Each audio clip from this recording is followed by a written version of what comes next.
And even today there are people, sadly, and I see one of them's in this house, who think that Mr. Putin's really quite a nice bloke, if only he wasn't provoked by that nasty NATO, aka our allies.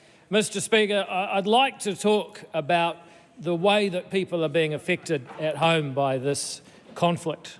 But I want to first respond to some of the amoral tripe that I've heard from the other side of the House. Some people are so blinded by their hatred of Israel, perhaps the type of people that live there, and their hatred of America, that they can't see the moral dimension of this conflict. They can't seem to see that the Irani regime is the most evil around in the world today. Mahsa Amini may be the most famous victim of the regime, but she is far from the only woman to suffer at their hands. This is a regime that was machine gunning its own people by the tens of thousands just a few weeks ago.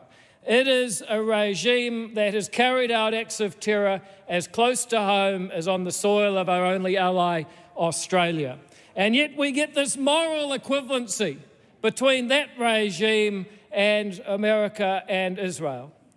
And what is their answer? To leave them alone, to wait until they have nuclear weapons, to wait until they've oppressed more of their own people, to wait until they achieve their stated aim of a second Holocaust in Israel? Is that their answer as they stand in Geneva and O'Rourke and talk so nicely about international law and the protections that apparently it offers even to the most evil dictators on the planet? That is not the real world, but it is a world that we've lived in many times before. Mr. Speaker, there were people about 80 years ago who said that maybe Mr. Hitler could be worked with and seen sense with if only we could keep the economy preserved during that time. There were people who thought that the Soviet Union just had a slightly different system of economics and politics. Actually, there's some people over there who still think that way, and maybe we could work with them until Ronald Reagan came along and gave them a name, the evil empire. And even today there are people, sadly, and I see one of them's in this house, who think that Mr. Putin's really quite a nice bloke, if only he wasn't provoked by that nasty NATO, aka our allies.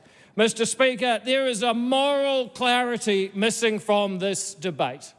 There is a lack of understanding of how evil this regime is that prevents people from looking at it in the most reasonable terms. Mr. Speaker, we should, of course, want a de-escalation of the conflict. We should, of course, want a resumption of trade through the Strait of Hormuz.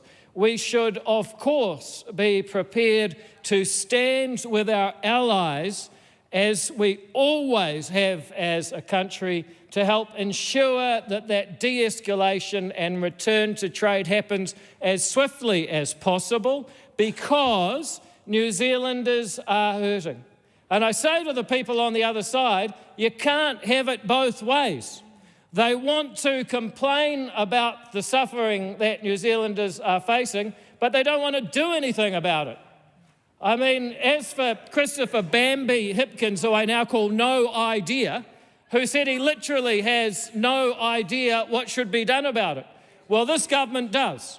We are taking action on the domestic front and going abroad to build our relationships with our friends around the world, and we are prepared, if it is safe and necessary and the government agrees, to play our part in ensuring that that de-escalation to trade occurs.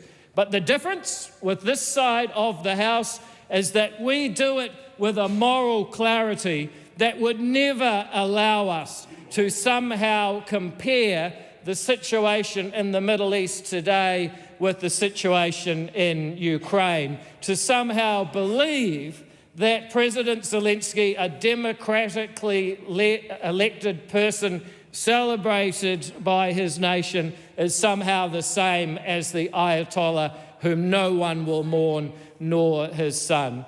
Mr. Speaker, we are taking a balanced and sensible approach as a government, but we know exactly what is good and what is evil in this world, and we're not afraid to say it. Thank you, Mr. Speaker.